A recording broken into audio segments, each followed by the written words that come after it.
Hello बच्चों, let's read the question first.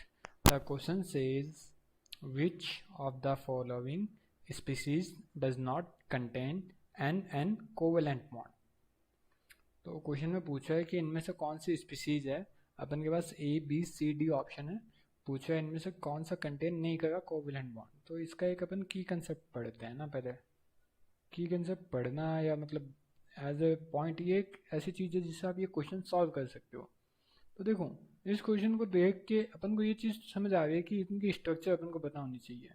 तो generally अपन को इस क्वेश्चन में स्ट्रक्चर ऑफ नाइट्रोजन कंपाउंड है ना, स्ट्रक्चर ऑफ नाइट्रोजन कंपाउंड की नॉलेज होनी चाहिए।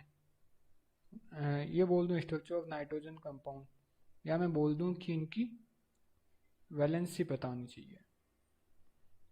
वैलेंसी जैसे कि क्या, वैलेंसी क्या होती है। देखो, नाइट्रोजन के पास 5 इलेक्ट्रॉन होते हैं, ऑक्सीजन के पास 6 इलेक्ट्रॉन होते हैं। ये कौन से इलेक्ट्रॉन होते हैं? Valence electron. वैलेंस इलेक्ट्रॉन का मतलब क्या है कि ये इतने से बॉन्ड बना सकता है।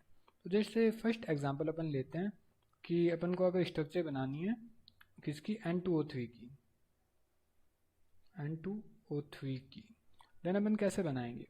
देखो, नाइट्रोजन के पास कितने इलेक्ट्रॉन है? 5 इलेक्ट्रॉन है। तो मैंने पहले एन बॉन्ड बना लिया, ठीक है। इसके अकॉर्डिंग मैंने डबल बॉन्ड ऑक्सीजन के साथ बना दी। अब इसके पास जो 2 इलेक्ट्रॉन थे, देखो एक इधर 2 इधर, तो इसके पास 2 इलेक्ट्रॉन एक्स्ट्रा बचे। ये 2 इलेक्ट्रॉन मैंने डायरेक्ट ऑक्सीजन को डोनेट कर दिया, ठीक है। अब इस वाली साइड बचा, तो इस साइड मैंने एन डबल बॉन्ड ओ बना दिया। और इसके अच्छा, वैसे ये जो 2 इलेक्ट्रॉन होते हैं ना, ये जैसे ये 2 इलेक्ट्रॉन, इसको मैं एक लोन पेयर भी बोलता हूँ ना। मतलब मैं नहीं, सारे जितने भी केमिस्ट्री वाले टीचर या इन्हें केमिस्ट्री लैंग्वेज इसको लोन पेयर बोलते हैं, ठीक है। अब देखो, एक ही हो गया। अब N2O2 की स्ट्रक्चर, N2O2 की स्ट्रक्चर जिसपे -2 है। अब -2 नाइट्रोजन पे ऑक्सीजन पे होगा। ये अपन को कैसे पता लगा? Because oxygen is an electron negative element है ना, En, जिसकी नाइट्रोजन से भी ज़्यादा En होती है। En जनरली एक कंसेप्ट होता है कि इलेक्ट्रॉन को अट्रैक्ट करने की क्षमता वो ऑक्सीजन की ज़्यादा होती है। तो नेगेटिव किसकी वजह से आता है? इलेक्ट्रॉन की वजह से, है ना। तो देखो, इसकी स्ट्रक्चर किस टाइप की हो जाएगी, एन डबल बॉन्ड एन, ये हो गया। अब जो दोनों बॉन्ड बचे, ये हो गए इसके बॉन्ड, ये। अच्छा, वैसे एन एन बॉन्ड का यहाँ पे कोवेलेंट बॉन्ड का क्या मतलब था? देखो, ये जो बॉन्ड बनता है ना, जैसे मैं आपको समझाऊं तो मैं दूसरे कलर लेके समझा देता हूँ। जैसे देखो, यहाँ पे नाइट्रोजन नाइट्रोजन, इसको सिग्मा बॉन्ड भी बोलते हैं। और ये जो सिग्मा बॉन्ड होता है ये कोवेलेंट बॉन्ड होता है ना। ये यहाँ पे भी बना, यहाँ पे देखो पहला बॉन्ड हमेशा सिग्मा होता है, ये दूसरा बना ना, ये पाई बॉन्ड है, ठीक है। लेकिन इसको अपन कोवेलेंट बॉन्ड भी बोलते हैं ना। अब देखो, जैसे N2O5 की स्ट्रक्चर देख लेते हैं। इन दोनों स्ट्रक्चर में तो क्या है कि अपन को पता लग गया कि एन एन बॉन्ड है। N2O5 की स्ट्रक्चर कैसे हो जाएगी? N2O5 मैं यहाँ बना देता हूँ।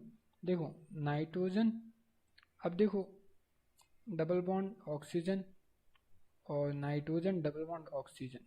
अभी तक मेरे पास 4 ऑक्सीजन बची है ना, सॉरी 2 चली गई, यानी 3 ऑक्सीजन बची है N2O5 में। तो मैंने, अच्छा ये जो एवो होता है ना, इसका क्या मतलब होता है? ये कोऑर्डिनेट बॉन्ड होता है वैसे, कोऑर्डिनेट बॉन्ड। इसका मतलब जनरली अपन एवो क्यों बनाते हैं कि ये जो दोनों इलेक्ट्रॉन नाइट्रोजन ने ऑक्सीजन को डोनेट किए, इस एवो का मतलब होता है ना। तो मैं इसको एवो को हटा देता हूँ ताकि अपन को एक ही एवो दिखे, ठीक है। तो इसकी यहाँ बना दी स्ट्रक्चर। अब इसके पास बचे, देखो अब जो बीच में एक ऑक्सीजन बची थी, 4 ऑक्सीजन हो गई थी, बीच जो 5वीं ऑक्सीजन वो बीच में आ गई, ठीक है। ये अपने हो गई N2O5 की स्ट्रक्चर। तो इसमें एन एन बॉन्ड नहीं है और N2O4 बचा लास्ट, है ना। N2O4 के लिए मैं रेड कलर यूज़ कर लेता हूँ। जैसे देखो N2O4, देखो एन एन बॉन्ड बना दिया, इसको डोनेट कर दिया, इसको डोनेट कर दिया, double bond oxygen double bond oxygen. ये क्या, ये किसकी स्ट्रक्चर हो गई? N2O4 की। ऐसे करके आपको स्ट्रक्चर की बेसिक बेसिक धीरे धीरे स्ट्रक्चर बनानी होती है इन सब की, है ना। जैसे नाइट्रोजन के पास, एक बार मैं और समझा देता हूँ, नाइट्रोजन के पास 2 इलेक्ट्रॉन है, ऑक्सीजन भी डबल बॉन्ड बनाता है जनरली, तो इन दोनों को ऐसे अपन ने बना दिया। ठीक है, अब पीछे 3 इलेक्ट्रॉन और थे, तो वो 3 बच गए। 3 को बैलेंस करने के लिए आप अपने अकॉर्डिंग आगे की स्ट्रक्चर बनाओ, है ना। ऐसे अपन इस टाइप के क्वेश्चन को सॉल्व करते हैं। आई होप आपको अच्छे से समझ आया होगा। Thank you so much.